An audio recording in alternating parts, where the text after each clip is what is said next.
Muy buenos días o buenas tardes a todos los que nos acompañan desde los distintos rincones del mundo y del hemisferio en este tercer seminario web de la serie de la Comisión Mundial de Derecho Ambiental que inició hace apenas unas pocas semanas. Bienvenidos.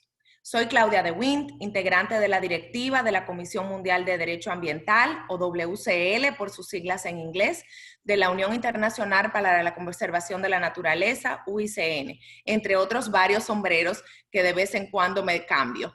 Junto con mi colega, el profesor Nicholas Breiner, profesor de Derecho de la Universidad Estatal de Luisiana, también integrante de nuestra directiva, tengo el honor de moderar este webinar, organizado con la Comisión Centroamericana de Ambiente y Desarrollo del Sistema de Integración Centroamericano, SICA, cuyo apoyo agradecemos grandemente.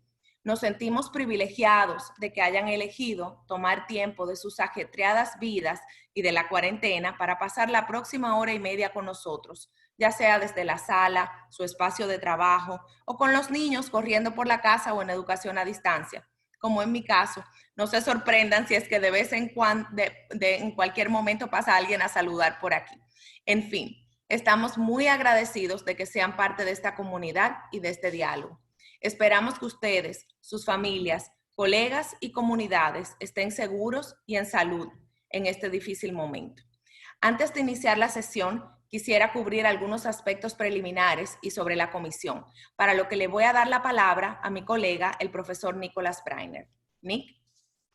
Muchas gracias, Claudia, y quiero también expresar bienvenidos a todos que nos acompañan hoy.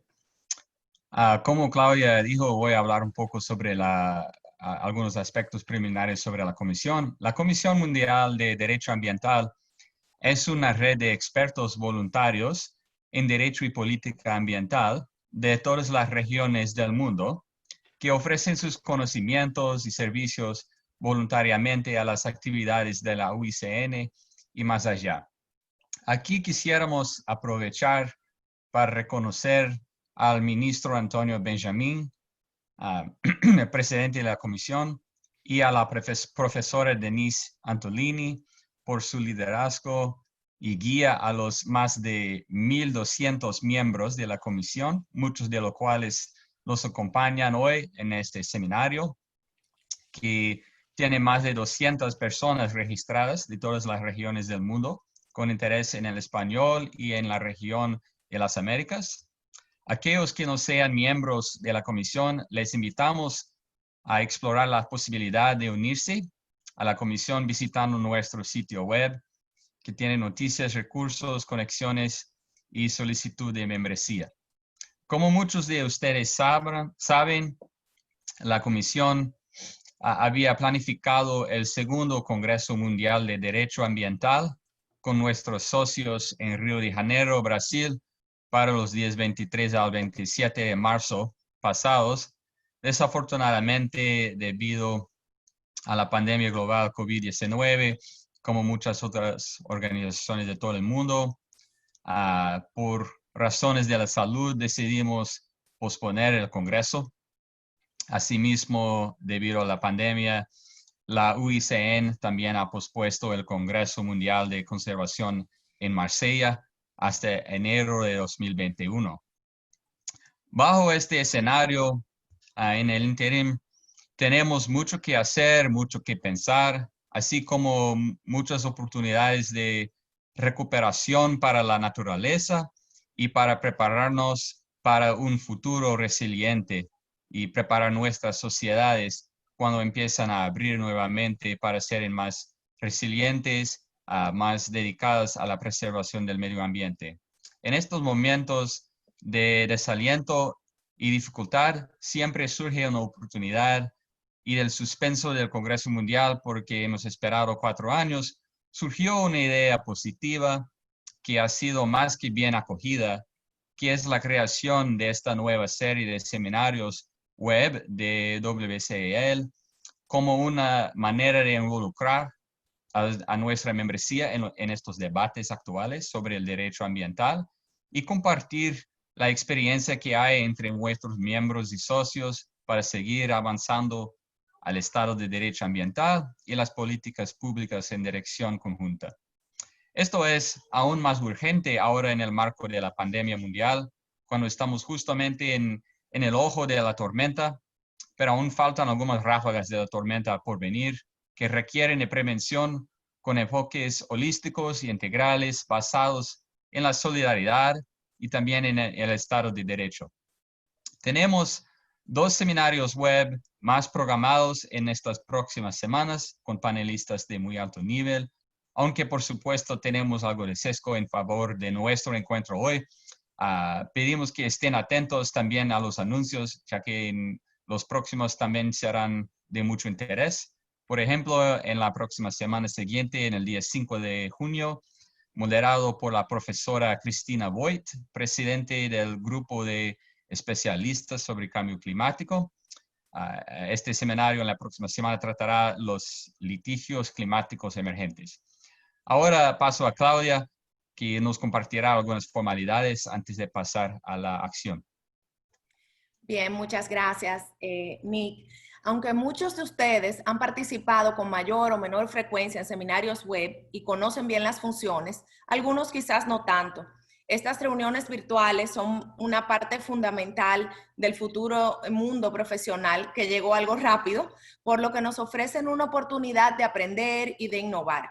En este orden de ideas y en base a lo que hemos aprendido en la vida de la serie, les comento las reglas de nuestra interacción durante esta hora y media de su valioso tiempo. Entre tantos abogados, por supuesto, no deben faltar reglas ni orden en la casa.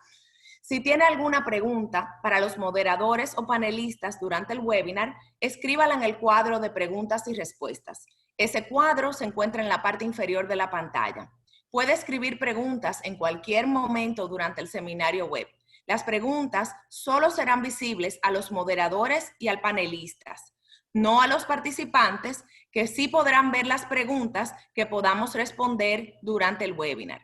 Agradecemos mantener las preguntas puntuales y al punto para poder facilitar su revisión y las respuestas en vivo, lograr una mayor cantidad de respuestas en vivo. Algunas preguntas serán contestadas por escrito por los moderadores o nuestros colegas que moderan el mundo invisible de este webinar, Salvador Nieto, secretario ejecutivo de la CCAD, y Emily Gaskin, una abogada ambiental especializada en Derecho de Océanos y Política, que es la oficial ejecutiva de la comisión. Muchas gracias a ambos por su apoyo, al igual que al resto del equipo que nos apoya tras bastidores, Alejandra Rabasa, presidenta del Grupo de Especialistas de Aplicación y Cumplimiento, y Gandhi Montoya, experto en comunicaciones de CCAD. Lo que me recuerda y me motiva invitarles a seguir a la comisión en nuestras cuentas de Twitter e Instagram que serán mostradas en el chat.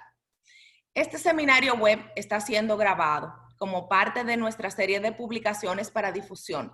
También llevaremos el tiempo de los panelistas para que podamos cumplir con nuestro plazo de 90 minutos. Por último, debo añadir que las opiniones expresadas hoy representan las opiniones individuales de los oradores y no necesariamente la posición de la comisión. Este seminario web no presenta ninguna posición oficial de la UICN individualmente o en su conjunto. Es puramente educativo y esperamos sea también inspirador. La Comisión Mundial de Derecho Ambiental, una de las 6 comisiones de expertos voluntarios de la UICN, como nos comentó Nick, se complace en ofrecer hoy este tercer evento de su nueva serie de webinars WCL, el primero en español dirigido a las Américas con el título Herramientas de Derecho Ambiental para abordar las pandemias globales en las Américas. Para nuestra comunidad legal, el tema es muy oportuno y urgente. En el día de hoy tenemos un panel absolutamente de lujo. Pueden constatarlo en el enlace de este webinar en la página de la UICN, donde figuran las reseñas biográficas de cada uno de los expertos que nos acompañan hoy. En el enlace también serán incluidas las presentaciones y el material de referencia de este seminario una vez terminemos nuestra conversación de hoy. Si bien la causalidad de lo que estamos viviendo hoy y que ha cambiado el mundo para siempre es algo gris, lo que es muy claro es que es producto de la evolución natural y del antropoceno. Los factores relacionados a las interfaces de la evolución natural de la pandemia, que incluyen los cambios en los ecosistemas, el uso del suelo, el riesgo y la extinción de especies, el comercio ilegal y mal regulado de vida silvestre, el cambio climático y factores que podrían influir en futuras pandemias serán el punto de partida de este tercer webinar de nuestra serie. Tendremos las palabras de Ana María Hernández, presidenta de la Plataforma Internacional Científico y Político acerca de la diversidad biológica y ecosistemas, conocida más bien por sus siglas de IPES, quien nos compartirá reflexiones desde el consenso científico sobre la crisis ecosistémica de la biodiversidad y la intersección o el cruce entre ecosistemas humanos, salud de las especies y el planeta. Tenemos que ser conscientes que las decisiones sobre uso de los recursos de la naturaleza tienen implicaciones. Si estamos preparados para compartir espacios que en principio no son nuestros, debemos asumir las consecuencias. Ana María, primero que nada, felicitarte por los premios suecos que recientemente ha recibido el IPBES. Nos honra tu participación y como ciudadanos de las Américas nos llena de orgullo el papel que estás desempeñando. Con esta antesala tienes la palestra virtual. Bueno, Claudia, muchísimas gracias.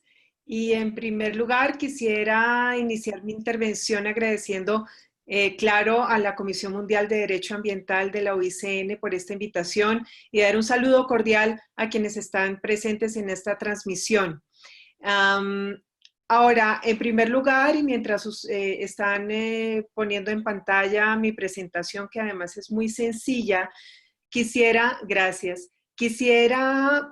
dar algunos datos que he sacado de la evaluación global de la IPBES y algunas cosas también de nuestra evaluación de las Américas de la IPBES. No sé si todos las conozcan, los invito a que las lean. Y allí se demuestra claramente la importancia que tiene la biodiversidad para la subsistencia humana. Todo lo que nosotros presentamos no es nada nuevo, pero reafirma estas circunstancias. Como ustedes saben, nosotros dependemos de la naturaleza. Somos parte de la naturaleza y así no es raro encontrar que más de 2 billones de personas, por ejemplo, dependen de la madera para generar energía, para poder cocinar, para tener calor. 4 billones dependen de la medicina natural. El 70% de los medicamentos utilizados para, por ejemplo, el cáncer son naturales o sintéticos inspirados en la naturaleza. Y aunque ustedes no lo crean, el 75% de los cultivos de las frutas y verduras que se comen todos los días dependen de la polinización. Entonces, nosotros tenemos aquí una gran interacción con nuestra biodiversidad. Sin embargo, a pesar de que esta naturaleza es vital para nuestra existencia, la estamos aniquilando. Y las cifras son contundentes. El 75% de toda la superficie terrestre de nuestro planeta ha sido alterada significativamente. El 85% de nuestros humedales, que son la cuna de la vida, han desaparecido en los últimos 100 años. El 66% de la superficie marina de los océanos está experimentando altos impactos por mano humana. Y es muy triste, y sabiendo que nosotros tenemos de los principales arrecifes coralinos del mundo, tenemos que aproximadamente la mitad de la cubierta de los arrecifes de coral se ha perdido desde los 1870. Nosotros, por temas como cambio climático, pero también por contaminación. Ahora, aterrizando un poquito en la región de las Américas, en Latinoamérica, por ejemplo, si bien el ritmo de expansión de la agricultura varía de un país a otro, la pérdida de ecosistemas intactos se ha producido principalmente en nuestras regiones, en los trópicos, donde se encuentran los niveles más altos de biodiversidad. Entonces, a mayor impacto y a mayor destrucción de los hábitats en nuestras regiones, que es altamente biodiversa, pues mayor pérdida de biodiversidad. Un ejemplo es que nosotros hemos destruido alrededor de 100 millones de hectáreas de bosques tropicales entre 1980 y 2000. Y en ese sentido, toda esta destrucción está generando presiones nunca antes vistas en todos los niveles de la biodiversidad y también en nuestro bienestar. Ahora, como ustedes pueden ver en la gráfica, hemos determinado unos motores directos e indirectos de pérdida de biodiversidad.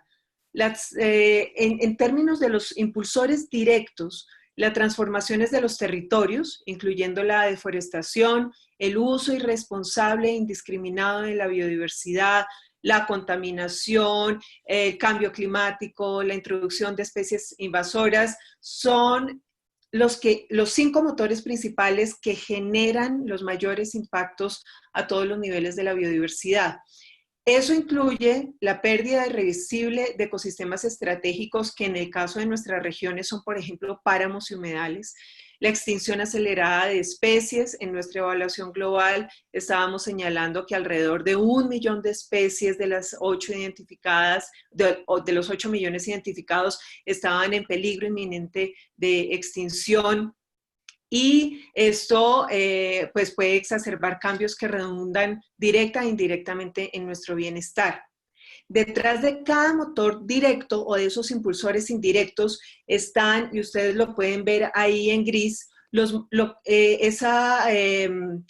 una serie de acciones humanas que se llevan a cabo y que están enraizadas en nuestros entornos y en nuestros valores sociales y que inciden claramente en estas transformaciones. A eso es lo que nosotros llamamos motores o impulsores indirectos. Por eso, nosotros decimos que antes de atacar los impulsores directos, como la contaminación o la sobreexplotación de especies, debemos entrar a revisar qué estamos haciendo a nivel económico, a nivel político, tecnológico, educativo, cultural, legal, entre otros, y qué de estos comportamientos tienen una afectación negativa a nivel socioecológico para comenzar a transformarlos hacia comportamientos y acciones que sean positivas y hacia la sostenibilidad. Es decir, nosotros no solamente debemos resolver los síntomas aislados, sino que debemos revisar desde las causas fundamentales de la enfermedad. Si no cambiamos la forma en que actualmente nos relacionamos con la naturaleza y de la cual, repito, somos parte, debemos asumir las consecuencias que incluyen, por ejemplo, en el caso de la salud, enfermedades respiratorias causadas por alejamiento, causadas por la contaminación, o enfermedades nutricionales causadas por el alejamiento de nuestra alimentación básica que proviene de la naturaleza, las enfermedades zoonóticas como el COVID, etcétera, que son causadas por una interacción inadecuada con la fauna silvestre, o el cambio de comportamiento de la fauna que debido a problemas como cambio climático o destrucción del hábitat, entre muchas otras. Entonces, estas dos preguntas que pongo acá son vitales, porque a pesar de lo duro que nosotros golpeamos a nuestra biodiversidad, la tratamos mal, de ella tenemos la fuente principal para proveer soluciones a esos mismos problemas que nosotros estamos generando. Los ecosistemas nos brindan gratuitamente servicios que nos permiten vivir cada vez mejor. Por ejemplo, la regulación del clima, la calidad del agua, el abrigo, la alimentación, la medicina. Entonces, los ecosistemas se ven alterados, y si se ven alterados los ecosistemas, se ve alterado los diferentes niveles de la biodiversidad, claramente empezamos a disminuir a ver cómo se disminuye esos servicios gratuitos y esos regalos gratuitos que nos dona la naturaleza para poder sobrevivir a esa solución, pues, y para tener soluciones. Siguiente, por favor, si me hacen el favor. Entonces, la pregunta que yo tengo acá para todos ustedes es, entonces, ¿qué hacemos? Siempre me dicen, bueno, si ustedes en la IPBES nos dan una cantidad de números y nos dicen una cantidad de gráficas y nos dan estadísticas, pero entonces, ¿qué debemos hacer? ¿Cuál es nuestra responsabilidad?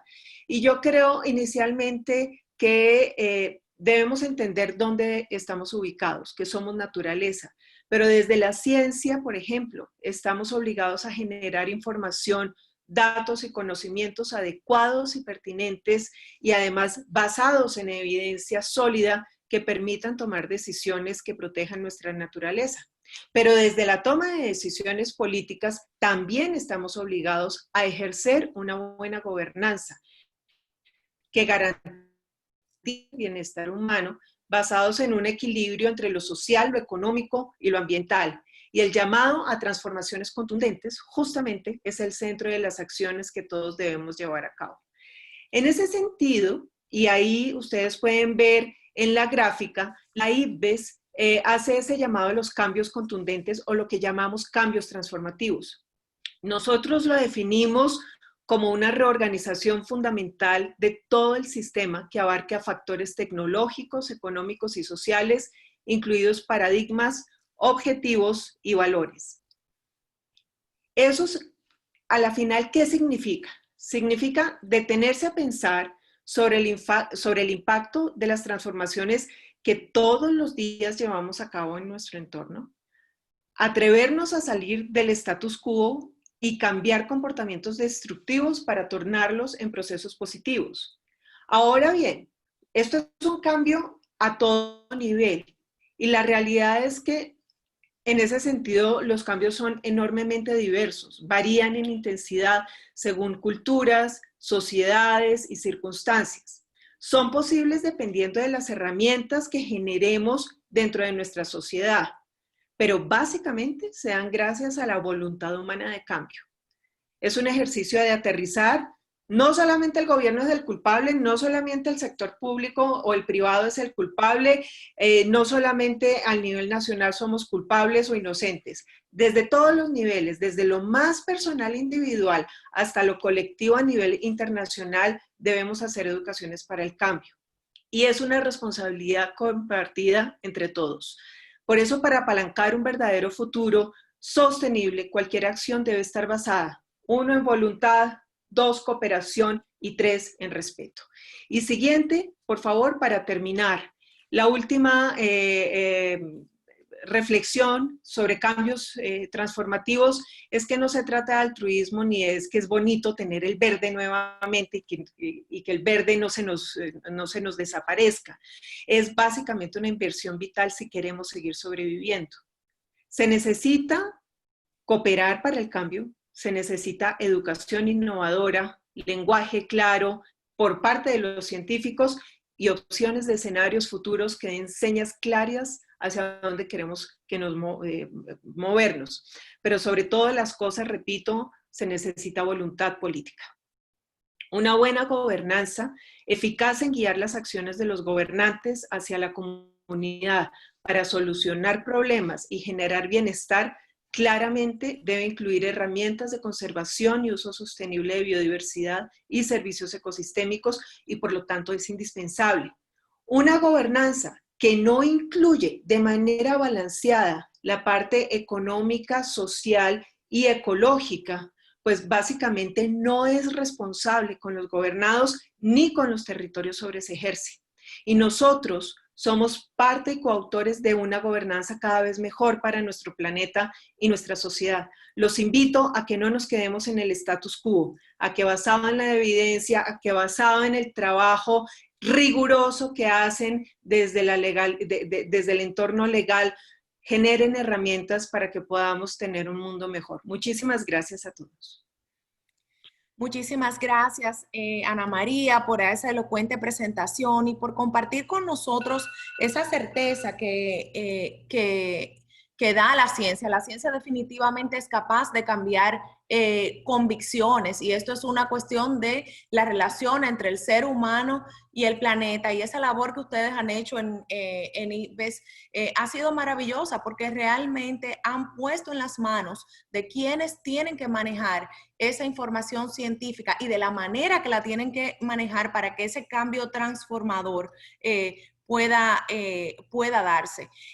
Porque realmente estas cuestiones de la pandemia no se dan en aislamiento, no es solamente una cuestión ambiental, no es solamente una cuestión de enfermedades o de salud. Esta pandemia, esta crisis se ha venido dando por encima de vulnerabilidades que ya existían, como por ejemplo la inequidad tan grande que tenemos en nuestra región, la pobreza. Entonces la toma de decisiones es fundamental y tiene que alimentarse de esos elementos que ustedes han puesto en consideración. Entonces, con ese antecedente, a continuación tendremos la intervención de Giovanna Murillo, que es la coordinadora regional de tráfico de vida silvestre del World Conservation Society para la Amazonía y que también lideró el programa relacionado con salud animal. Giovanna va a profundizar sobre las interfaces de la evolución de la pandemia y la zoonosis. Como ustedes sabrán, el 75% de todas las enfermedades infecciosas emergentes provienen de la vida silvestre. Giovanna nos va a puntualizar algunos aspectos relativos al tráfico en esta región, la delincuencia ambiental desenfrenada, los delitos ambientales y las terribles y crecientes repercusiones que se están viendo, que van, como bien nos ha mostrado Ana María, mucho más allá del universo de las especies. Giovanna, tienes la palabra. Muchas gracias, Claudia, y gracias a todos por participar de este foro en el cual estamos discutiendo este tema tan importante y que pues es de contexto actual, ¿no? Entonces yo voy a compartir mi pantalla para poder ver justamente la presentación que tengo. A ver, vamos viendo. Sí, no sé si ya la pueden ver.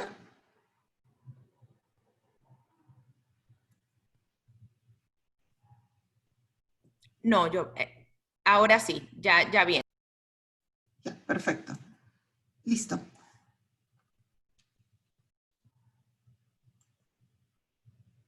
Listo. Entonces, como comentó Claudia, en mi caso yo tengo el rol de coordinar las acciones contra el tráfico de vida silvestre para la región de Andes, Amazonía, Orinoquía. Y justamente uno de los temas que nosotros ahora estamos como que también repensando un poquito más es algunos aspectos vinculados con una de las grandes amenazas que se vienen detectando y que ya hay mucha documentación en relación también a este tema, que está vinculado a la emergencia de enfermedades, ¿no? Y el vínculo directo con la zoonosis y la transmisión a las personas de estas enfermedades. Primero yo quería hacer un pequeño contexto en relación a lo que venimos viendo ahora, lo que venimos viviendo ahora, en relación a la pandemia del COVID-19. Como hemos visto, pues realmente hay muchos términos que hemos venido escuchando en relación a enfermedades y pandemias, ¿no? Y la verdad existe mucha literatura al respecto. Según la Organización Mundial de la Salud, a nivel de, cuando se hablan de pandemias, estamos hablando ya de propagaciones de enfermedades a nivel mundial, ¿no? Como lo refleja el mapa que estoy compartiéndoles. Y básicamente es el contexto que estamos viviendo ahora, ¿no? Como el COVID-19. Inclusive a la fecha tenemos a nivel global una afectación a más de 5 millones de personas con casos confirmados, y causando ya la mortalidad a nivel global de más de 356,000 muertes, ¿no? ¿Y cómo nos coloca esto a nivel de Latinoamérica? A nivel de Latinoamérica vemos que hay países que están siendo fuertemente afectados, como el caso de Brasil, nosotros aquí en Perú, Chile, México, que justamente son los países que registran la mayor cantidad de casos confirmados, ¿no? Cuando hablamos de enfermedades, también es importante conocer y tener un poco de información realmente de qué significa cuando hablamos de enfermedades zoonóticas. Mucho se ha hablado y se han leído varias noticias en relación a este vínculo, a los riesgos, y también a la posible fuente de origen de la transmisión del SARS-CoV-2 que originó la enfermedad del COVID-19. Y pues hay un hecho que definitivamente la misma ciencia lo comprueba, es que realmente existe un vínculo de origen silvestre para muchas enfermedades emergentes y este no es la excepción, ¿no? Cuando hablamos de enfermedades zoonóticas, básicamente nos estamos refiriendo a enfermedades que son transmitidas de forma natural entre animales. Aquí estamos hablando tanto de animales silvestres, animales domésticos, a personas, ¿no? A través de una exposición directa o indirecta, puede ser por consumo de productos o derivados de estos, inclusive por el contacto con el entorno de esta fauna silvestre. Justamente como también lo mencionó Claudia, ya hay varios números que evidencian que existe un riesgo latente, ¿no? Y de la misma manera, la Organización Mundial de la Salud indica que alrededor del 60% de las enfermedades infecciosas emergentes se reportan a nivel mundial, vienen de una fuente de zoonosis, quiere decir de una fuente animal. Algunos datos también que nos llaman la atención y que también quiero mencionarlos para una reflexión al final con todos ustedes es que pues se estima actualmente que hay alrededor de 1.7 millones de virus desconocidos, según el Instituto de una Salud. Inclusive, tomando el ejemplo de los mismos coronavirus que se han estado mencionando mucho como fuente de origen del COVID-19, es que, por ejemplo, por cada coronavirus conocido, hay miles de coronavirus desconocidos que circulan en vida silvestre. Adicionalmente, nosotros de repente es algo que estamos escuchando actualmente hablar de estas enfermedades, pero hay datos que reflejan que existen ya antecedentes de pandemias como las que muestro en la presentación, vinculadas con transmisión de fuente de un origen animal a seres humanos. Hay varios ejemplos vinculados con el VIH, el ébola, el H1N1, SARS y otros. Justamente mucho del origen que se relaciona a esa transmisión va vinculada a un contacto animal-humano. Y en el caso de una de las fuentes vinculadas con transmisión de enfermedades, están los mercados de comercio de fauna silvestre. Aquí también quiero hacer un paréntesis porque si bien los mercados de comercio ilegal de fuente de animales silvestres son una interfase en el cual se incrementan estos riesgos de oportunidades de transmisión de enfermedades, pues realmente los animales silvestres portan distintos patógenos que pueden ser virus, bacterias, parásitos, hongos, que son de origen natural, que en vida silvestre directamente no los afectan. Pero este tipo de transmisión de enfermedades realmente se pueden dar tanto en un contexto ilegal o en un contexto inclusive legal cuando no hay cumplimientos de aspectos de bioseguridad o generalmente cuando está mal regulado y no se tienen estas consideraciones adecuadas. Entonces, en este caso puntual, la apreciación que yo estoy mencionando aquí va vinculada a los mercados ilegales, que son estas interfaces que incrementan estos riesgos de transmisión de enfermedades. Inclusive los reportes de los primeros reportes del virus en China fueron justamente en un mercado de comercio de animales silvestres en el mercado de Wuhan, donde se comercializaban muchas especies, tanto silvestres, domésticas. Pero adicionalmente de estos riesgos que pueden involucrar los mercados donde se comercializan animales silvestres, algo que quiero puntualizar es que esta es una interfase donde suceden y donde pueden incrementar estos riesgos, pero adicionalmente existen otro tipo de condiciones que incrementan la transmisión de enfermedades zoonóticas. Y justamente va vinculado con lo que mencionaba Ana María, el romper estas barreras, esta conexión, este equilibrio.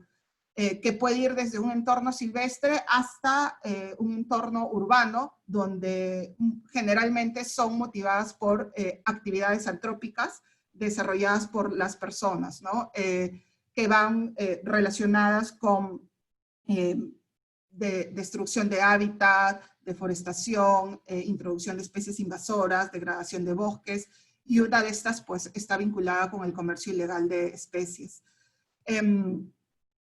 Y nosotros poniéndonos en el contexto de nuestra región, pues consideraciones importantes que se tienen que tener en cuenta es pues, que la Amazonía es el mayor bosque tropical del mundo, que alberga una cuarta parte de especies del planeta.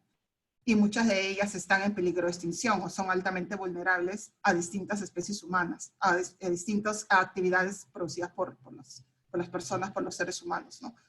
Entonces, adicionalmente, hay distintas condiciones climáticas en nuestra región que van a favorecer la proliferación de muchas otras enfermedades, de las cuales actualmente pues, no son parte de muchas portadas, digamos, de prensa, pero que también están latentes dentro de estos entornos, ¿no?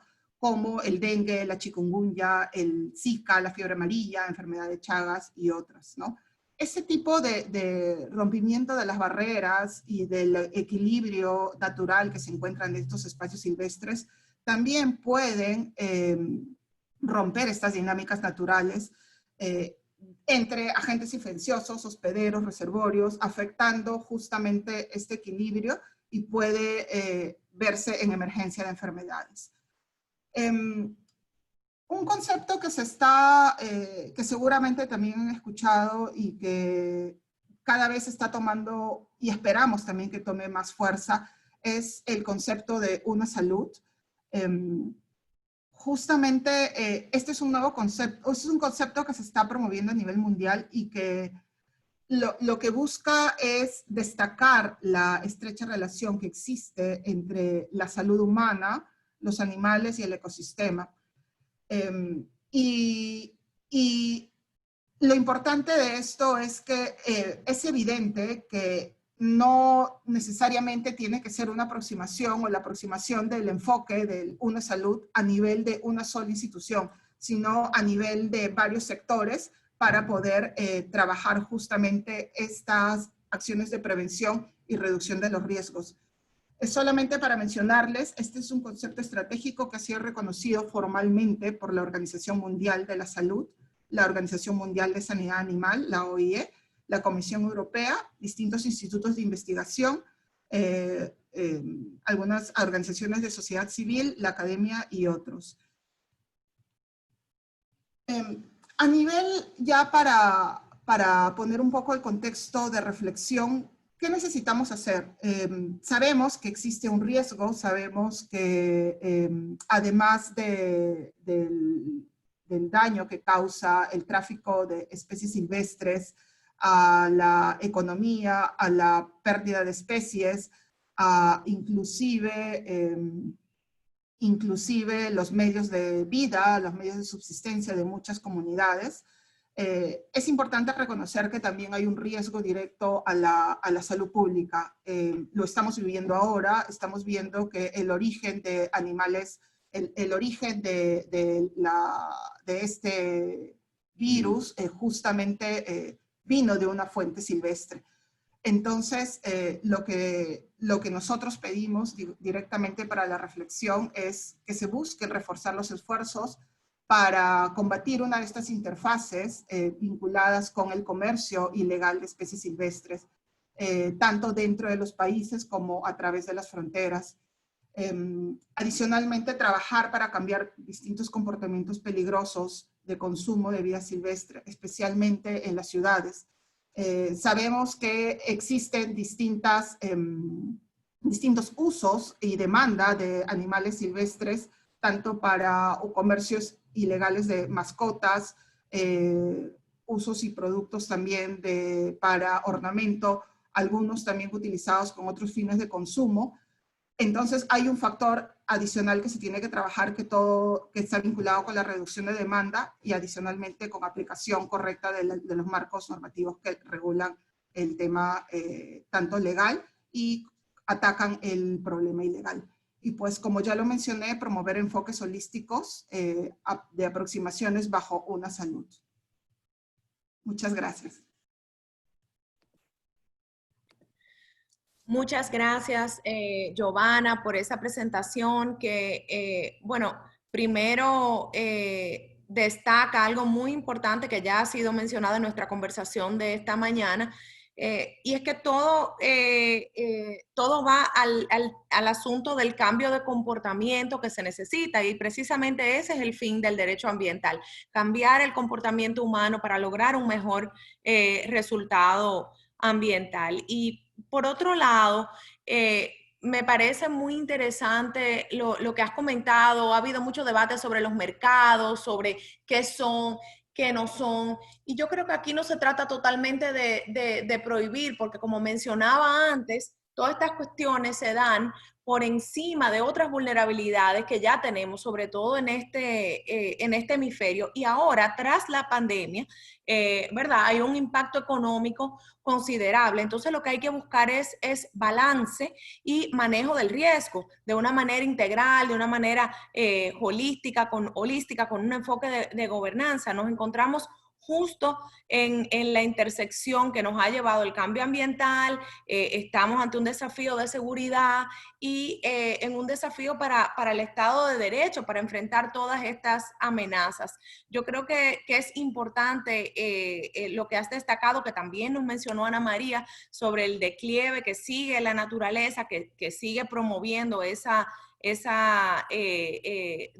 desigualdad como un reflejo del pobre Estado en el cumplimiento de los objetivos mundiales de sostenibilidad que nos hemos trazado, los objetivos de desastres, la situación de los acuerdos multilaterales ambientales. Entonces, para no quedarnos en el status quo, como nos decía Ana María, ante este escenario es mucho más que pertinente hablar del derecho ambiental y de las herramientas con las que contamos.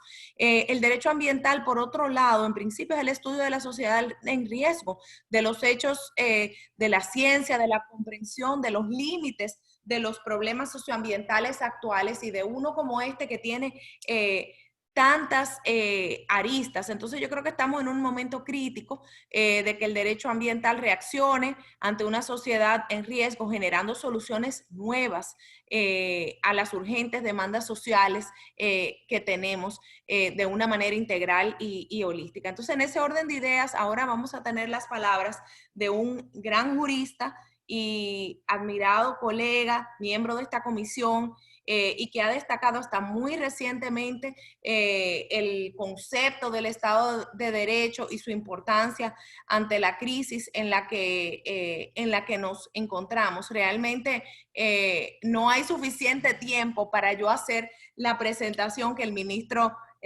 Lorenzetti se merece, pero sí decirles que visiten la página de la comisión y revisen su reseña biográfica y el material de referencia que nos ha aportado para este webinar, en el sentido de que no hay una sola receta para la transformación necesaria post pandemia en la región ni más allá. Los jueces tienen un papel muy importante en ese sentido. Con esto se viene también toda una ola de judicialización con el escenario de mayores demandas sociales. Entonces, ministro Ricardo, querido amigo, usando un término de moda, márcanos la cancha y cuéntanos en qué marco se deben dar las respuestas y cómo debe ser la prevención que debe hacer el derecho ambiental.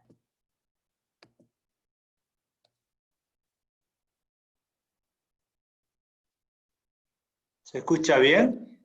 Sí, ahora sí, el micrófono estaba apagado. No, bueno, no sé qué pasó. Bueno, agradezco mucho a la UICN, a la comisión, a Antonio Herman Benjamín, a Denise, a Claudia y a Nick, que han trabajado fuertemente para organizar este encuentro que creo que es más necesario que nunca.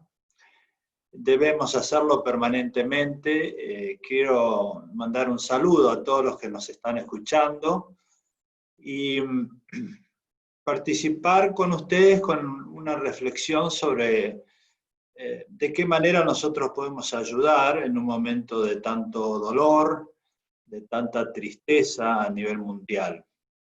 Creo que mi aporte puede ser a través de la descripción de dos modelos analíticos de lo que nos está sucediendo y de lo que deberíamos hacer. Creo que actualmente en todo el planeta se está usando un modelo básicamente sanitario y basado en una noción de emergencia, de modelo de excepción. Esto es razonable, ¿por qué? Porque lo que ha ocurrido es una pandemia, como bien se ha descrito en las presentaciones anteriores, y yo le agregaría que esta zoonosis tiene una particularidad que ocurre en una época globalizada, con lo cual lo que hace 50 años atrás podía ser una zoonosis local, hoy a través de los medios de comunicación, en aviones, autos, micros, estas zoonosis vuelan y en un periodo muy breve de tiempo, estamos hablando de 5 meses, está en todo el mundo. Y esto sorprende a todos los gobiernos. Entonces, acá tenemos una situación en la cual hay una aceleración muy rápida de la transmisión de la zoonosis, lo cual la transforma en una pandemia, y la reacción de todos los gobiernos del mundo es una reacción casi instintiva. Debemos hacer algo. Cuando uno actúa con poco nivel de conocimiento, porque nadie sabía muy bien de qué se trataba esta pandemia, estamos ante una acción que denominamos conjetural, es decir, uno actúa sobre la base de poca información. Es una suerte de aplicación del principio precautorio en materia ambiental. Ante la duda, aún sin certeza científica, actuamos. Lo que se ha hecho en todo el planeta es actuar sobre la base de un modelo sanitario, es decir, de protección de la salud humana. Las medidas concretas son llamativas, porque estamos en todo el mundo con el aislamiento social, lo cual es necesario y creo que se ha generado una conciencia planetaria sobre que esta medida en todos los países ha sido eficaz.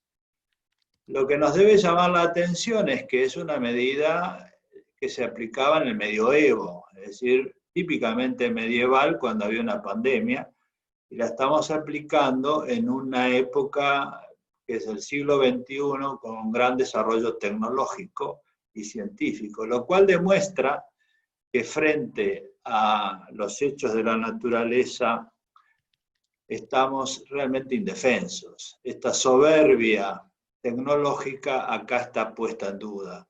Debemos ser mucho más humildes. La segunda observación es que este modelo sanitario que actúa sobre la base del aislamiento, es un modelo de coyuntura, es decir, es una reacción. La mayoría de las medidas que se han tomado son defensivas. ¿Cómo hacemos para defendernos de la pandemia, aislando a las personas?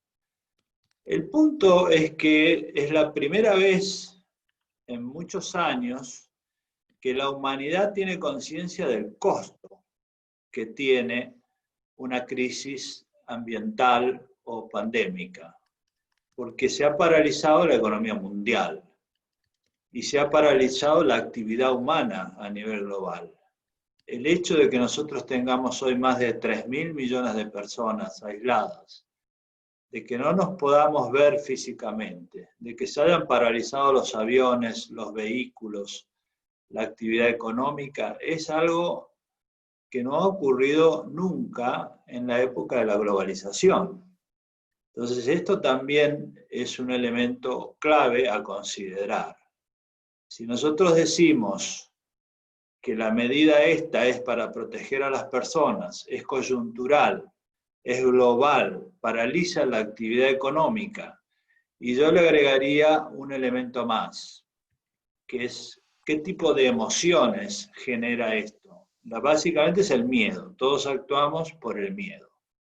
Este modelo, que hoy es razonable y nadie pone en duda, tendríamos que hacernos una pregunta incómoda. ¿Es sustentable en el tiempo?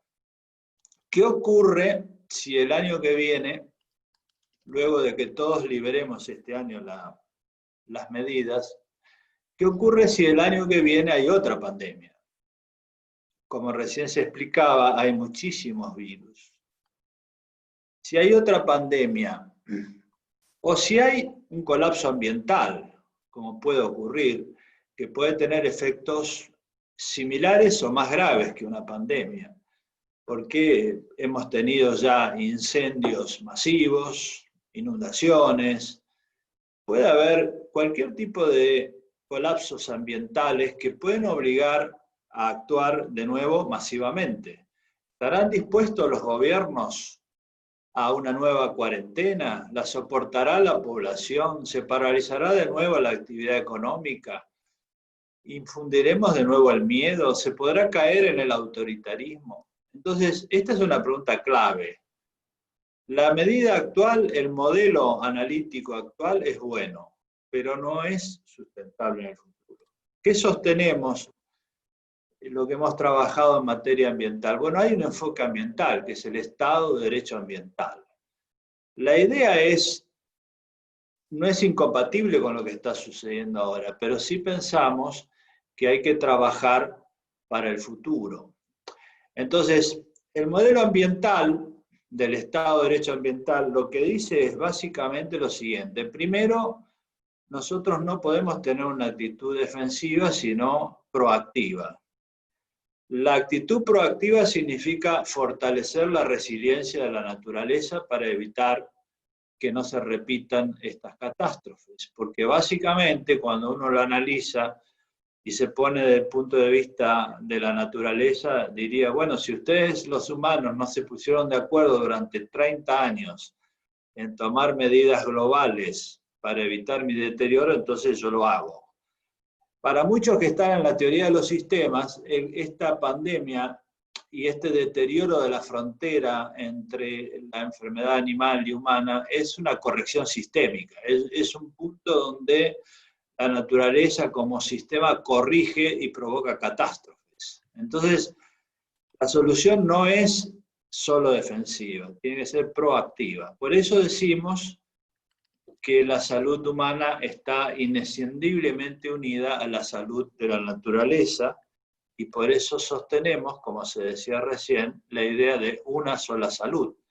Entonces, este modelo del Estado de Derecho Ambiental que sostenemos no solo desde el UICN, sino también del Instituto Judicial Global, implica que los gobiernos empiecen a trabajar en el incremento de la resiliencia de la naturaleza. Por ejemplo, este proyecto que está en la Unión Europea de forestación masiva y tantos otros que se pueden hacer, que tienen muchos efectos. El primero es fortalecer la naturaleza. El segundo es promover la actividad económica, que no va a ser igual que la que teníamos hasta ahora. La actividad económica tiene que ser básicamente vinculada al modelo ambiental. Y tercero, no solo basarnos en el miedo, porque el miedo sostenido en el tiempo corre el riesgo del autoritarismo. Tenemos que promover esperanza. Entonces, un modelo de Estado de Derecho Ambiental que incorpore la esperanza, es decir, la revolución natural, un cambio, no permanecer, como se decía recién, en el statu quo, sino avanzar en una transformación, es generar esperanza, y creo que es lo que la sociedad está pidiendo. Así que me detengo acá por razones exactas de tiempo, así que muchísimas gracias a todos. Muchísimas gracias, Ricardo, por ese aporte y esos dos modelos que nos comparte, que definitivamente yo entiendo que el mensaje es Primero, que el camino a seguir tiene que estar dentro del marco del Estado de Derecho, no puede estar basado en el miedo, que vamos al punto anterior de comando y control vis a vis cambio de comportamiento, lograr un modelo sobre la base de un conjunto de valores comunes que maximice la eficacia de la protección del medio ambiente, pero al mismo tiempo con protección social que sea coherente, políticas específicas y ampliadas que puedan incorporar los efectos no intencionales de las medidas preventivas de la pandemia que has mencionado y de la respuesta que tenemos actualmente en vigor. En esta línea de pensamiento y de no volver al modelo anterior de impactos en los ecosistemas y en la biodiversidad que contribuyó a la causalidad y al momento en el que estamos ahora, yo quisiera darle la palabra al ministro Elvis Rodas de Mi Ambiente en Honduras, con quien he tenido la oportunidad de trabajar e intercambiar por varios años y ahora, en calidad de presidente pro tempore de la CCAD, ha liderado un importante esfuerzo regional resultante en una política consensuada, si no me equivoco, la primera regional con un enfoque integral frente a la pandemia. Entonces, ministro Rodas, cuéntenos un poco cómo son estas herramientas de política para prevenir, para ser más resilientes y cómo contribuyen a este nuevo modelo de reconstrucción verde. Muchas gracias, Claudia, y agradeciendo también a tu equipo que ha sido posible realizar hoy esta gran conferencia y también a todos los participantes que están aquí, que nos están viendo y nos están escuchando. Grandes avances, grandes panelistas. También saludo a los panelistas que han sido muy oportunos en sus participaciones. Y arrancaríamos nosotros con el tema hoy hacia una construcción verde. Para que nosotros podamos tener herramientas de política para prevenir la próxima pandemia. Adelante. En el contexto, la Comisión Centroamericana de Ambiente y Desarrollo, CCAD, es una entidad regional conformada por 8 ministerios de ambiente de la región de SICA, y incluye los países de Centroamérica, estos países y República Dominicana. Estos países son Guatemala, Salvador, Honduras, Nicaragua, Costa Rica, Panamá y República Dominicana, también Belice. De esta manera, pues nos integramos y nuestra región posee un enorme patrimonio natural que se expresa en una alta biodiversidad biológica que contribuyen a activos estratégicos fundamentales para promover el desarrollo sostenible de la región. Al ser la fuente de medios de vida, generación de empleo, ingresos, oportunidades, desarrollo socioeconómico de una población basada en la naturaleza, nuestra región es fundamental mantener el equilibrio de los ecosistemas, garantizar la provisión de sus bienes y servicios ambientales y su degradación y deterioro que va a perjudicar de nuevas amenazas y región a la seguridad humana. Recordemos que la sobreexplotación de los recursos naturales, el cambio de uso del suelo, la degradación de la contaminación del aire, del suelo, del agua, se suman en un fenómeno hidrometeorológico, extremos derivados a la variabilidad del cambio climático que deterioran la base de los recursos naturales, la vida silvestre y con ello la vida de todos los seres vivos. Bueno, a mí me encanta esta gráfica. Esta gráfica la sacamos de ONU Ambiente y en relación con todo lo que venimos hablando, con nuestro primer panelista que hablamos del deterioro de la biodiversidad, segundo panelista con el riesgo del contacto humano, el riesgo de la pérdida de la flora y fauna, de toda la biodiversidad y el abordaje, cómo tenemos que abordar, el tercer panelista, la pandemia y lo que tenemos que hacer. Esto nos está cobrando una factura definitivamente. Nos está cobrando una factura porque tenemos un gran problema inicial, que es un problema que ya lo hemos tenido mucho tiempo atrás, que es el cambio climático. Es un tema de que viene arrastrándonos nosotros como región con un corredor seco, eminentemente que nos deteriora la economía con diferentes tonalidades, pero también ahora tenemos un COVID que nos está perjudicando y acelerando el deterioro de las economías muy rápidamente. Pérdidas que van desde el 15 hasta el 20% de la economía, y siendo un poco inteligentes el gobierno tiene que hacer algo en no pago de impuestos, y esto definitivamente deteriora las economías de la región. Tenemos que buscar las soluciones inmediatas, ser un poco más proactivos y mirar este tema de la pandemia en un tema de reactivación económica, un tema de generación de empleo, un tema de que tenemos que salir adelante y reinventar la parte de la producción, de la productividad, que va encaminada en el tema de los recursos naturales y en el tema agropecuario y agrícola que fundamentalmente nuestros países han generado. Pero aparte de eso, todo esto viene a dañarnos el tema de la humanidad. Recordemos que nuestra región es abatida completamente por grandes sequías prolongadas, en el cual nos deteriora increíblemente nuestros ecosistemas. Podemos ver en esta gráfica una sequía del 2019 en febrero 20 y podemos ver algo que reinventamos y lo vamos a ver con un poquito de tiempo, un par de minutos en un video donde pudimos retener alrededor de 2 millones de metros cúbicos. ¿Para qué? Para la sostenibilidad del agua potable, darle seguridad hídrica a la población, generar mayor producción y productividad y mantener ese equilibrio entre la naturaleza, la productividad y el ser humano.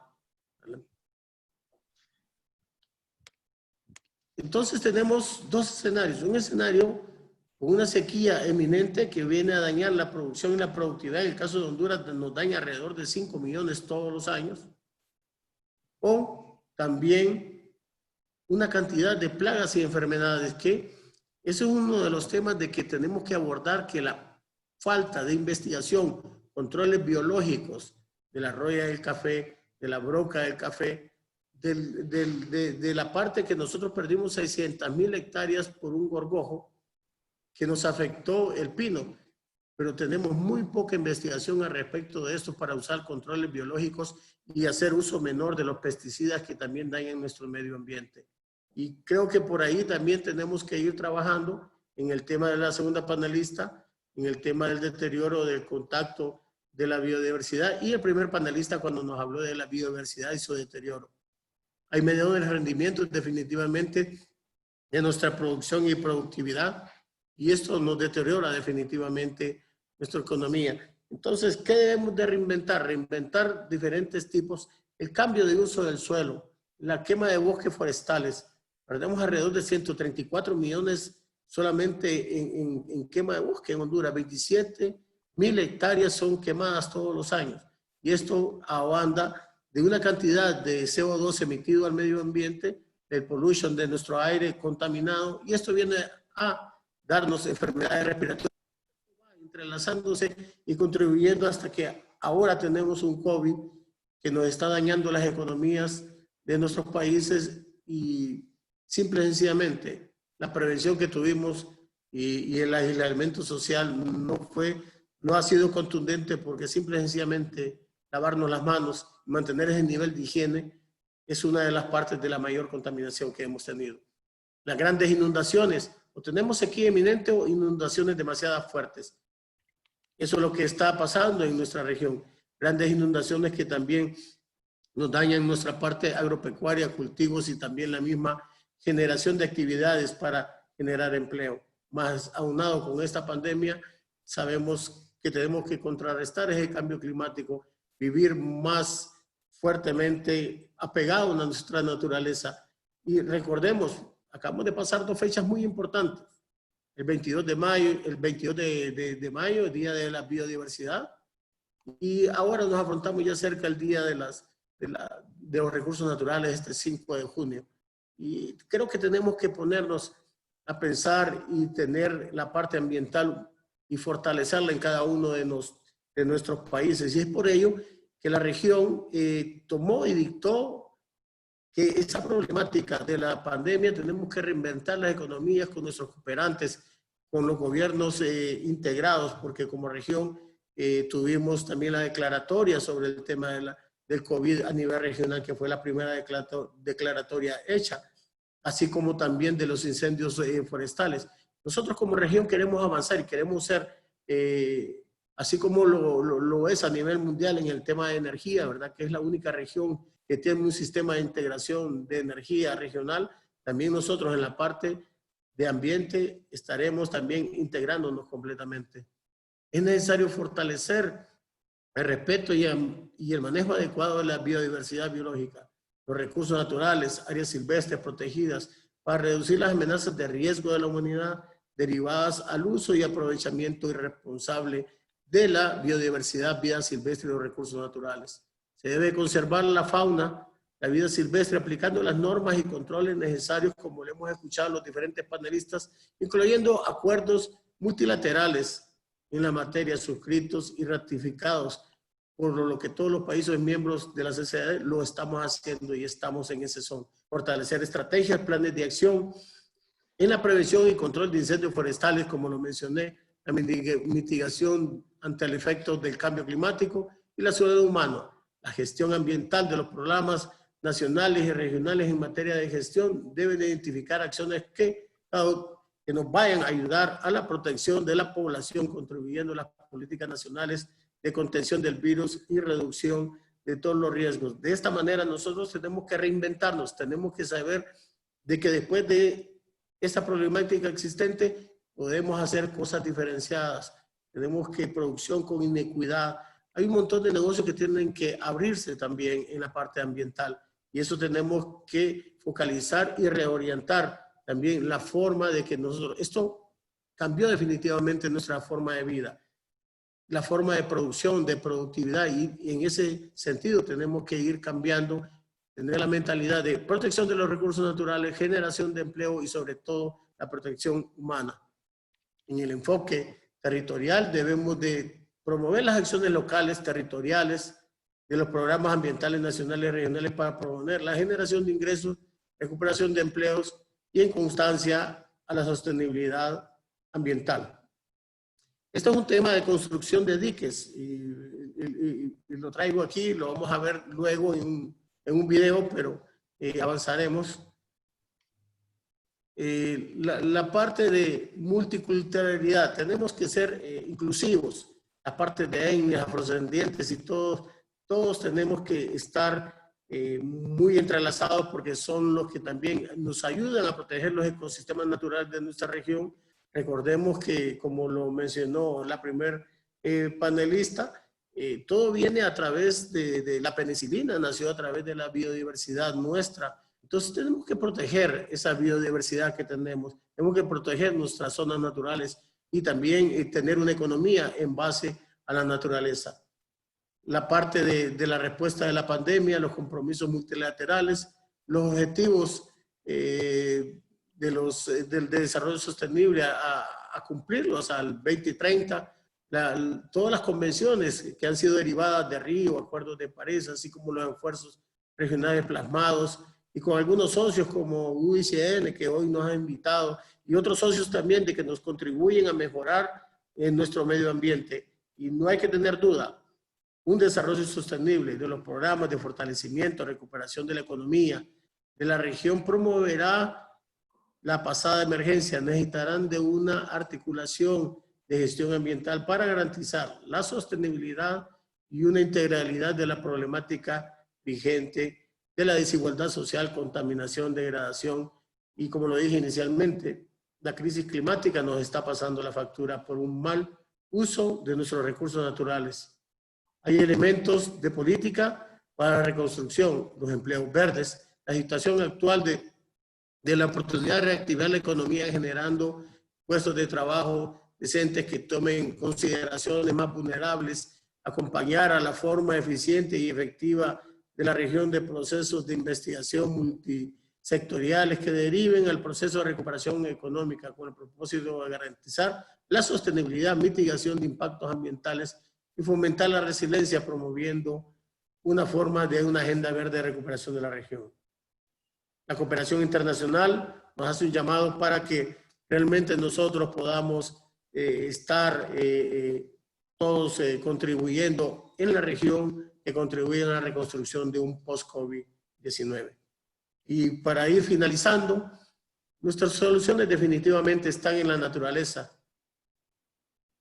En el SICA, Centroamérica, República Dominicana, ese sistema de integración centroamericana y República Dominicana, buscamos el proceso de reconstrucción del post-COVID.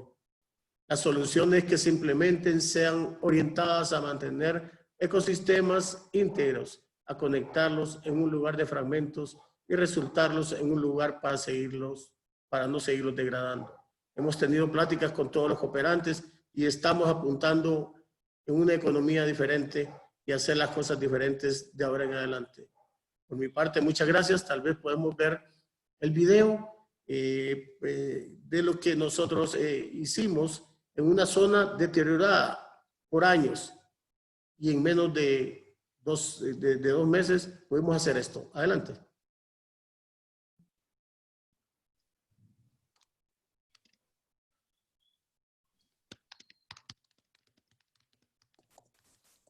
Ustedes podrán observar, este río normalmente a finales de febrero no tiene una gota de agua. Logramos hacer diques provisionales en el cual logramos mantener alrededor de 10 millones de metros cúbicos, que nos llegó al final de abril, casi la primera semana de mayo, y concluimos con toda la cosecha. Proveímos agua potable sobre todo, que en primer lugar, y también para las demás actividades que son requeridas el uso en sus diferentes usos del agua. De esta manera, yo les invito para que ya en noviembre estaríamos haciendo de nuevo esto, con reservorios al par de esto. Este río normalmente, ya después en marzo nunca desemboca al Golfo de Fonseca. Pero con esta manera hemos hecho una forma de reconvertir y hacer mejor las cosas. Muchas gracias y te agradezco, Claudia, por la invitación y estamos a la orden.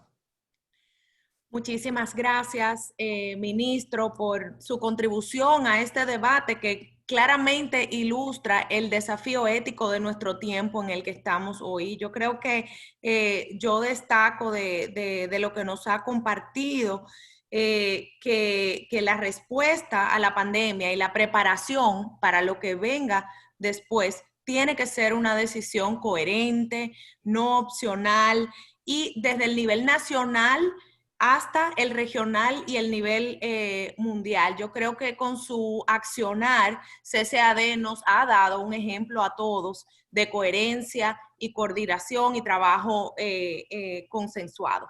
Entonces, más que eso, yo quisiera agradecerle a usted y agradecer a todos los panelistas por sus excelentes presentaciones que motivan a la discusión y sin más, pasarle la palabra al profesor Nick Greiner para que nos plantee algunas de las interrogantes que hemos recibido de todos ustedes online. Vamos a dar, siendo este un tema tan importante, tenemos muchas preguntas, estamos un poco sobre el tiempo, pero vamos a dar un poco más de tiempo para poder llevar esta discusión sobre este tema que es de tanto interés para toda la gente que nos acompaña, desde los poderes judiciales, los fiscales, organizaciones de sociedad civil, organismos internacionales, los ministerios, en fin, todos los que tenemos esta responsabilidad del gran cambio que necesitamos. Entonces, con eso, Nick, tienes la palabra.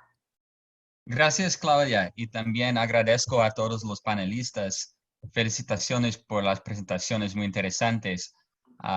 Tenemos muchas preguntas y lastimosamente no tenemos tiempo para responder a todas, pero tengo una pregunta aquí que viene de Elini Sivini, de la Pontificia Universidad Católica de Paraná, en Brasil, que pregunta sobre el concepto de vida en que vivimos, en que la capital no figura de manera central en cuestiones ambientales.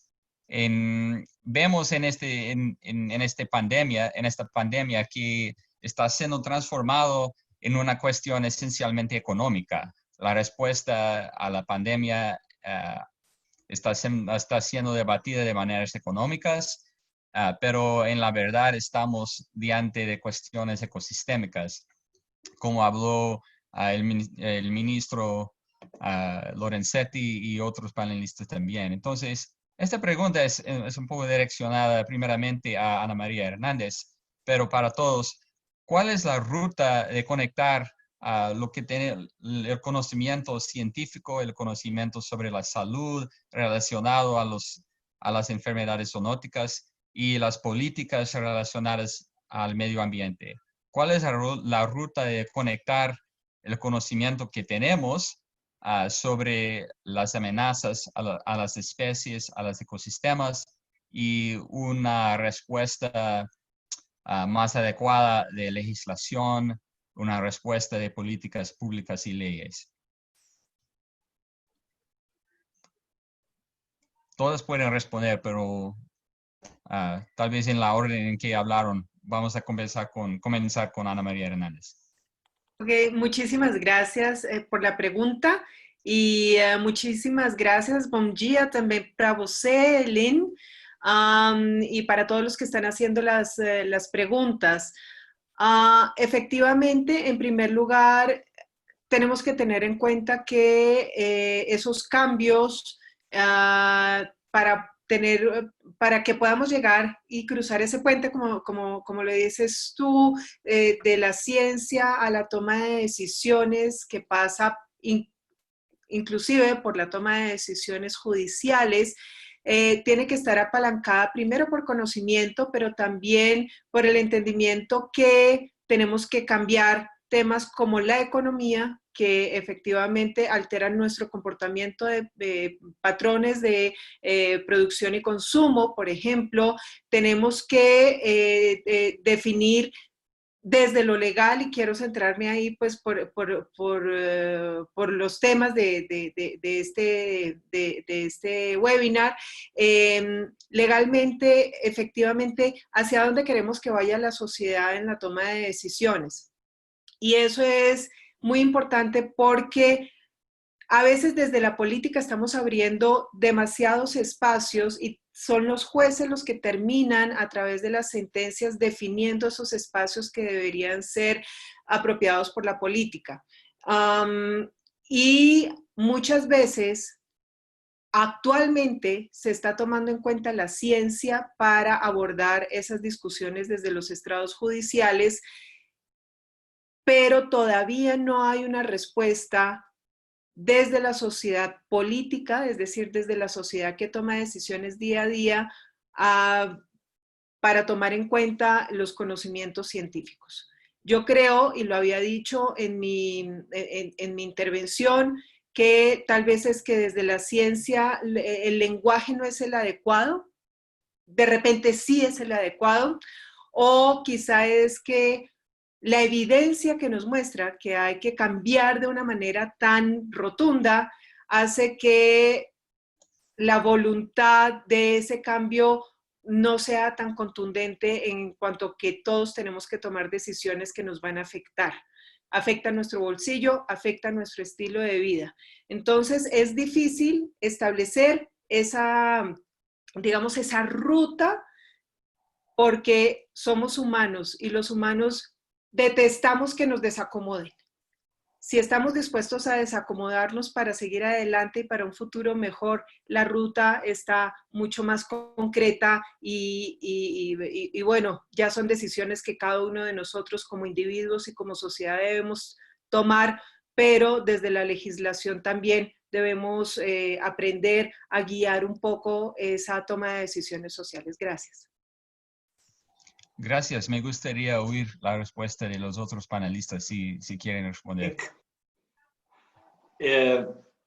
Yo creo que este es el momento más importante que tenemos desde hace muchos años, porque primero, la humanidad está teniendo conciencia del costo, que no es menor. En todo el mundo se está discutiendo el problema de que hay 3.000 millones de personas aisladas, la economía paralizada, no hay aviones, no hay autos, hay una crisis muy seria. Segundo, en casi todos los países han tomado un rol muy importante los científicos, particularmente los infectólogos, en la gobernabilidad. La mayoría de los gobiernos están recurriendo a científicos. Entonces, nuestra tarea, creo, ahora es hacer entender que el cambio climático, que la salida de una sola salud humana y natural es lo mismo, también tiene que ser tratada de igual modo. O sea, por eso creo que es importante relacionar este modelo sanitario actual tiene que continuar siendo un modelo ambiental. Entonces, la idea es seguir incorporando la ciencia dentro de la gobernabilidad. Esto está ocurriendo ahora. ¿Por qué si se recurre a los infectólogos no se puede recurrir al resto de los científicos para programar salidas para evitar una crisis climática? Esto es un debate en muchos países. Creo que hoy es un momento donde aquellos que nos preocupa el ambiente no tenemos que verlo como un momento de temor ni un momento de pasividad, sino como una gran crisis que genera una oportunidad para cambiar la dirección. Y creo que en eso debemos ser muy activos todos nosotros. Es posible en la mayoría de los países hacer políticas públicas. Hoy en día es posible, y esas políticas públicas inspiradas en modelos ambientales. Gracias, ministro. Giovanna o ministro Elvis, ¿quieren comentar? Sí, yo quería hacer un par de comentarios breves y también llamando un poquito a la reflexión, ¿no? Justamente como se ha mencionado, en este caso de lo que estamos viviendo con el COVID-19, es un virus de origen silvestre que nos ha prácticamente paralizado a todos alrededor del mundo, ¿no? Entonces, es importante y tomar también, actualmente se están llevando distintas medidas vinculadas con controlar, reducir y pues más medidas de acción, pero hay muchas medidas que se tienen que comenzar a pensar ya post-COVID, ¿no? Todo el tema vinculado con prevención y las reformas que se tendrían que dar vinculando el tema de, una vez más lo voy a volver a mencionar, el tema de una salud, ya que todo está es una evidencia de que todo está conectado, todo está integrado. Ya a nivel de políticas, si bien distintos gobiernos están desarrollando políticas vinculadas con combatir amenazas como el tráfico de especies silvestres, es importante que esto también no se continúe viendo de manera aislada, ¿no?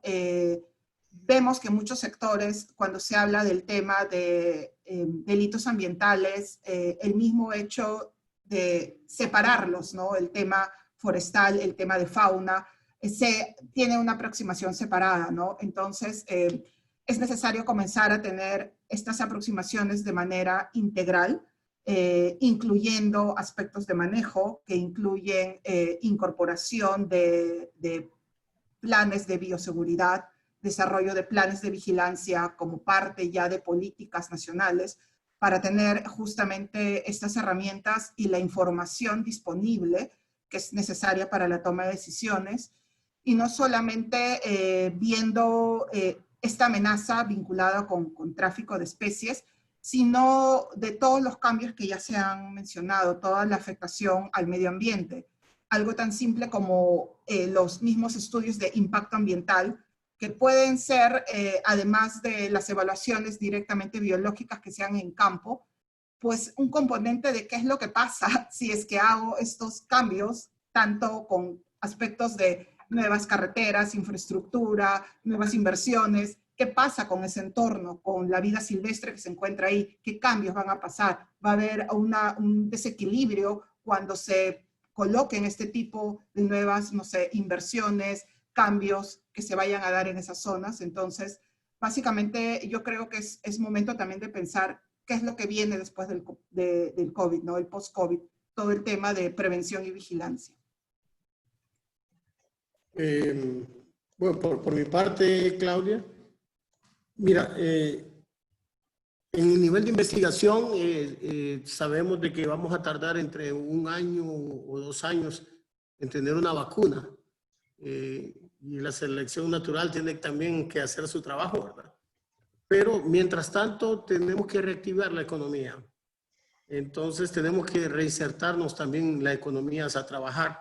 Y de esa manera, pues, el tema de bioseguridad tiene que ir a la par de un trabajo muy claro de los gobiernos, así como también la categorización de algunos gobiernos locales, cuánto es el nivel de infestación que tiene de esa manera, y reaperturando. Hay un montón de casos donde han reaperturado y la segunda ola es mucho más fuerte, pero si no controlamos todos esos temas de bioseguridad, porque tenemos que trabajar con el mal ya instalado en todas nuestras naciones, ese COVID tenemos que trabajar a la par con él.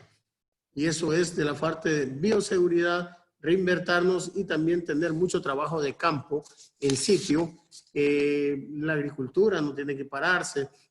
Y hay un montón de diferentes tipos de trabajo de que tenemos que tener el tema de bioseguridad, porque esto nos va a tardar y tenemos que acostumbrarnos a vivir una forma de vida muy diferenciada, muy diferente, pero haciendo las cosas como deben de ser. Porque a veces como experiencia reaperturamos y es un caos, porque la gente o no cree todavía o no hace sus medidas y eso viene a empeorar la situación. Entonces, tenemos que vivir con esto, esperemos de que la ciencia y la investigación pueda tener una vacuna a posteriori, pero ¿qué pasará con lo que hemos hablado anteriormente? Van a venir otro tipo de virus y tenemos que estar preparados para poder afrontarlos. Gracias. Gracias por todas las respuestas. Paso a Claudia si le gustaría hacer alguna pregunta también. Bueno, muchas gracias, Nick. Yo he estado monitoreando las preguntas y las respuestas. Hay muchas preguntas, no vamos a tener tiempo de abordarlas todas, pero hay 2 preguntas que me gustaría combinar al ministro Lorenzetti y Ana María y que todos me den o nos compartan su apreciación al respecto de una manera muy breve. Y es lo siguiente: si lo que estamos viendo es un paro de toda la actividad económica y no realmente un aprendizaje para el cambio de hábitos, ¿realmente va a ser posible lograr ese cambio transformador que se necesita? ¿Cómo podemos llevar o cómo ustedes piensan que esto se pueda hacer realidad por un lado? Y por otro lado, la siguiente pregunta que combino aquí, tenía que ver con que si el Estado de Derecho aplica solamente a los científicos. Yo quisiera tener la apreciación de todos ustedes en la última respuesta sobre el marco del Estado de Derecho desde sus diferentes perspectivas y su aplicabilidad ante esta situación. Entonces, empecemos con Ana María. Bueno, gracias. Y justamente estaba escribiendo una respuesta a la persona que hizo, además, una apreciación muy interesante, porque me decía, bueno, pero entonces lo que usted dice es que más o menos el Estado de Derecho, ¿dónde queda? ¿Dónde quedan los jueces? ¿Dónde queda la toma de decisiones? Y es una reflexión bien interesante. Primero, todos somos tomadores de decisiones, desde los diferentes niveles. Segundo, yo no solamente creo en el Estado de Derecho, sino vivimos en un Estado de Derecho y creo en el balance de los 3 poderes, en los 13 poderes del Estado. Entonces, una cosa es lo que debe hacer la rama ejecutiva, otra es la legislativa y otra es la judicial. Y los jueces están justamente para darnos el entorno legal y el entendimiento de cómo nosotros debemos comportarnos socialmente a través de las estructuras de derecho y la jurisprudencia. Ahora bien, y pasando a tu primera pregunta, nosotros no podemos pasar a elucubrar subjetivamente qué es lo que va a pasar después de la pandemia, Porque por más leyes que nosotros instauremos, y hay otra persona que decía, ya existen las leyes, sí, pero cuál es nuestro devenir permanente? ¿Cuántos cumplimos las leyes? ¿Cómo se implementan las leyes? Podemos tener una legislación fantástica y maravillosa. Nuestro Estado de Derecho es perfecto en la teoría. ¿Dónde queda en la práctica nuestra responsabilidad social como nosotros como factor primario del Estado, que los individuos, las personas son quienes constituyen el Estado?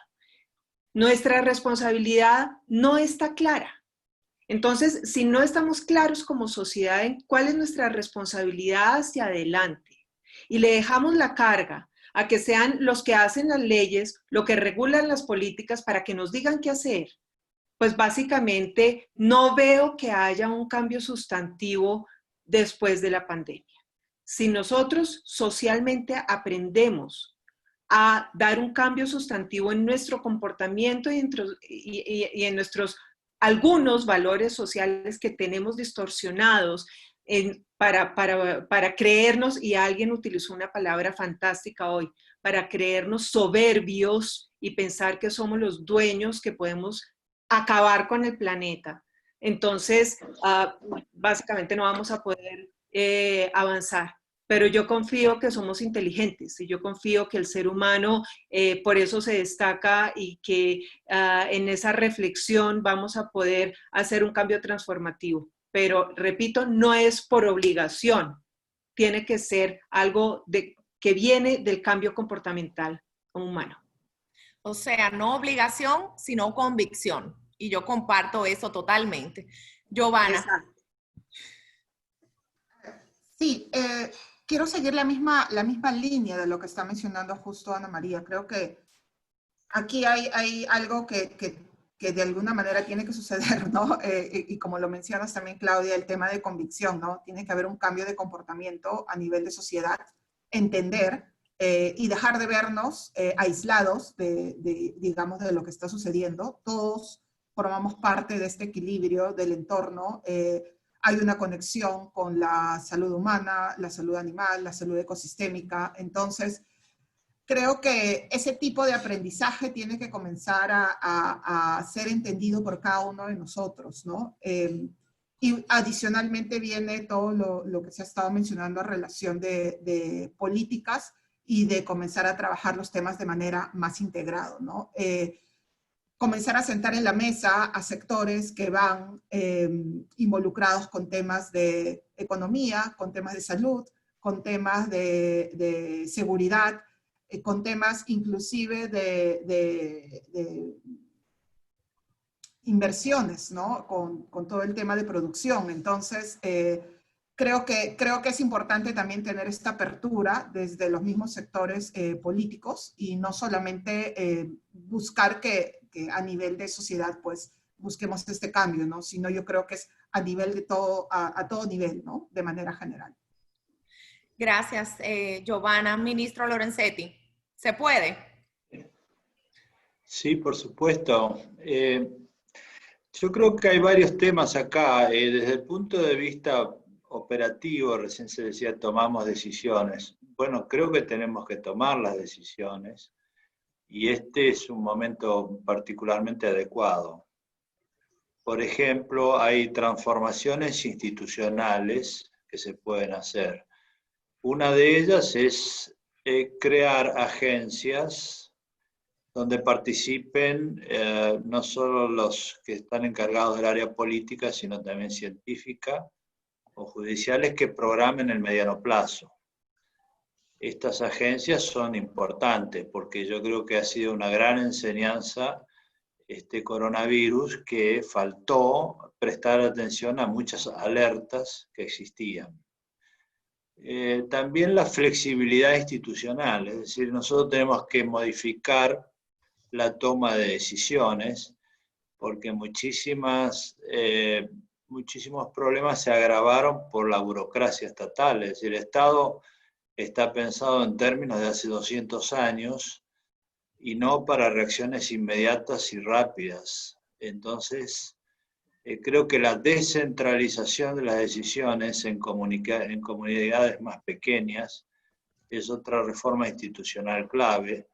La prueba está en que los estados más pequeños o los municipios más pequeños son los que mejores respuestas han dado al problema de la contaminación, ¿no? El coronavirus se mueve básicamente por transmisión, entonces hay que enfocarse las reformas institucionales sobre aquellos sectores que transmiten. El coronavirus es un virus que se transmite, entonces hay que enfocarse en los lugares de transmisión, en las grandes ciudades, los trenes, el transporte.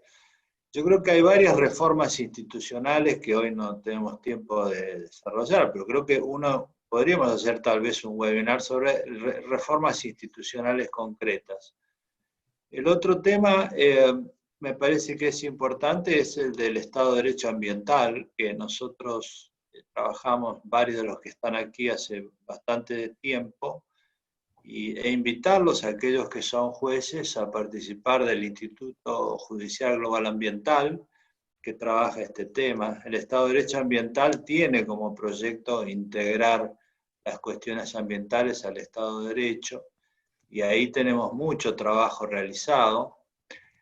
Y esta idea de una salud, o que la salud humana está vinculada estrechamente a la salud de la naturaleza, o que no habrá salud humana si no hay salud de la naturaleza, es algo que hoy lo puede entender muy bien cualquier ciudadano del mundo. Entonces, difundir este tema es muy importante porque en general las transformaciones sociales ayudan mucho cuando son impulsadas desde las organizaciones sociales. Entonces creo que este es un buen momento donde la gente puede entender muy bien la trascendencia de la cuestión ambiental, hay que aprovechar eso. Y finalmente el marco más general es que todos estos temas tienen un riesgo. Cuando hay una crisis muy grande de este tipo, hay una reacción hacia el estado de excepción. La emergencia lleva al estado de excepción. Y en muchos países este estado de excepción es concentrar las decisiones, y concentrar las decisiones es restringir las libertades y que estas decisiones quedan en manos de unos pocos. Es un gran debate hoy manejar las emergencias con el Estado de Derecho y la división de poderes. Y estas emergencias, si se repiten, y es probable que se repitan, porque creo que hay un concepto acá importante a discutir, es si esto es un acontecimiento único o puede volver a suceder. Si puede volver a suceder, ya sea por un nuevo coronavirus o por un colapso ambiental, entonces tenemos que cambiar fuertemente nuestro sistema y seguir con el Estado de Derecho, porque si no vamos a caer en que va a haber salvadores de las emergencias y de los estados de excepción. Entonces creo que todos nosotros tenemos una enorme responsabilidad en eso. Gracias. Muy interesantes consideraciones, Ricardo, y de hecho en la región SICA tenemos un ejemplo sobre ese último punto que hiciste con un pronunciamiento de la Sala Constitucional, de la Corte Constitucional de El Salvador, con relación a las medidas de emergencia y la excepción y la necesidad de mantener el Estado de Derecho como norma y como marco general. Entonces, ministro Rodas, unos pocos minutitos para que nos comparta su apreciación antes de pasar a las palabras de Nick Breiner.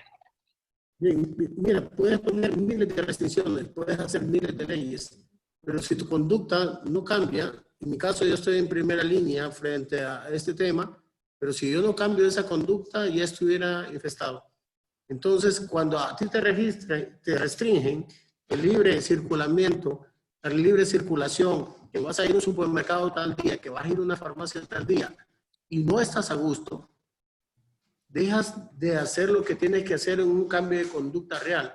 Pero te digo, podemos tener miles de cosas, las leyes están hechas y podemos hacer muchas cosas legales diferenciadas que pueden hacer algo mejor sobre esta pandemia.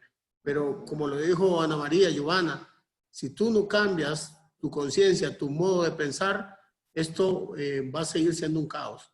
Entonces, tenemos que cambiar nuestra conducta y saber la determinación que toman los diferentes poderes del Estado, judicial, ejecutivo. Debes de apegarte a ello y tenés que tener la conciencia real de que es una pandemia, que es algo real que nos está agobiando, pero si no cambias tu conducta, es muy difícil que podamos avanzar. Gracias. Muchas gracias, ¿no? Y definitivamente es claro que vendrán otras, quizás no iguales, con otras características, y tenemos claro de que, bueno, el tema de la convicción y el cambio de comportamiento, que es el verdadero fin del derecho ambiental, son fundamentales. Entonces, con eso quiero pasar la palabra a Nick Breiner, que nos va a dar un mensajito corto final antes de que nos despidamos hoy, de unos 5 minutitos más. Nick, tienes la palabra. Muchas gracias, Claudia, y quiero también otra vez felicitar a todos los panelistas por sus presentaciones excelentes. Gracias a todos, a los participantes también por esta conversación, por este debate excelente. Ahora tengo el privilegio, el honor de dar algunas pocas palabras para resumir lo que hemos conversado. Como dijo Ana María Hernández, en primer lugar, los ecosistemas nos brindan todo lo que necesitamos para sustentar la vida. Y como ella dijo, recibimos según damos, y tenemos que tomar en cuenta que nuestras acciones como seres humanos causan reacciones en los ecosistemas. Y algunas de estas reacciones pueden incluir, como Giovanna explicó, la proveniencia de enfermedades zoonóticas. En frente de esos problemas, necesitamos poner en práctica el principio precautorio que explicó el ministro Lorenzetti. Y en este sentido me refiero a la Declaración Mundial de la UICN acerca del Estado de Derecho Ambiental, que habla de algunos de esos principios, cómo podemos manejar la respuesta a ese tipo de a ese tipo de crisis. Un principio muy importante, el principio 12 en esta declaración, es el principio de no regresión.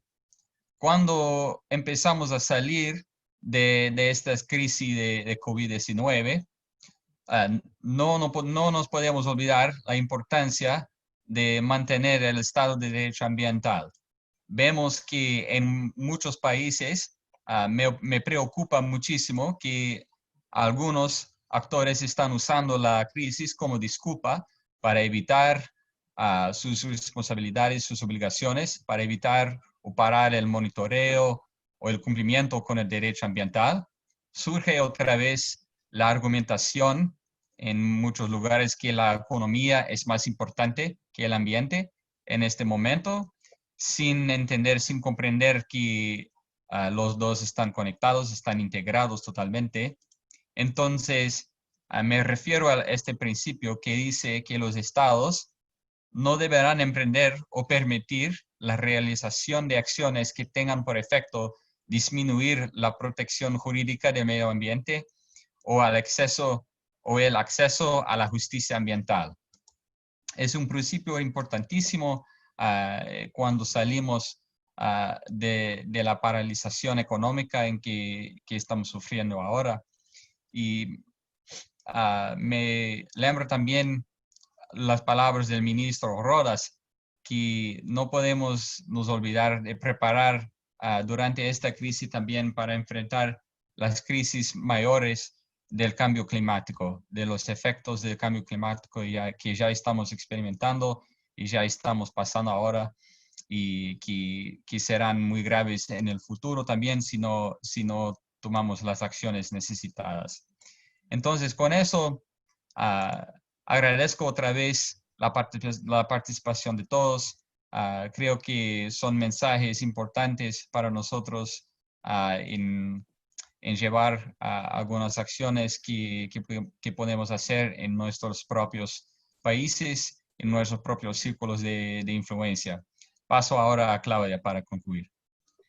Muchas gracias, Nick, como siempre, más que elocuente y por recordarnos los principios, ese sistema de valor común que es lo que en muchos casos guía nuestras convicciones y que verdaderamente va a ayudar a ese cambio. Hemos llegado al final de nuestro encuentro de hoy y más que decirles que, bueno, nos cuenten cómo les pareció el webinar y qué otros temas quisieran que abordáramos a futuro. Agradecerles a toda esa gente de la región que se ha sumado a este debate, a esta discusión de hoy. Un saludo muy especial a tantos amigos queridos que vi en la lista de participantes. Agradecerles por compartir con nosotros y dejarles como mensaje que es hora de repensar y prestar atención al equilibrio entre la humanidad y la ecología y al enfoque común de sociedad, actuar con cohesión realmente. Es hora de cuidar mejor la naturaleza y es hora de cuidarnos los unos a los otros. Y mientras vuelven los abrazos, un abrazo virtual a todos los que nos acompañan.